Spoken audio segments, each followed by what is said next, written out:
Then when it's all dry, we'll put it back together. Now you could just dry it. I mean, you know, get it dry and then just put it all back together. That one looks pretty good. This here.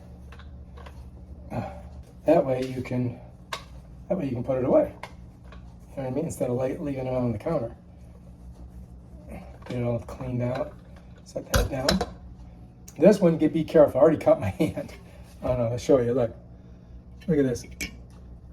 Right there, I cut it on this part right here. So be careful, man. This thing is sharp as hell. So I got that pretty good.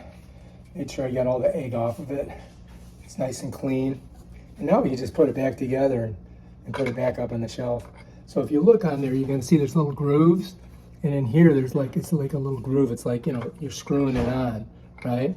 So I'm kind of like screwing it on. And then bam, I'm in, bam.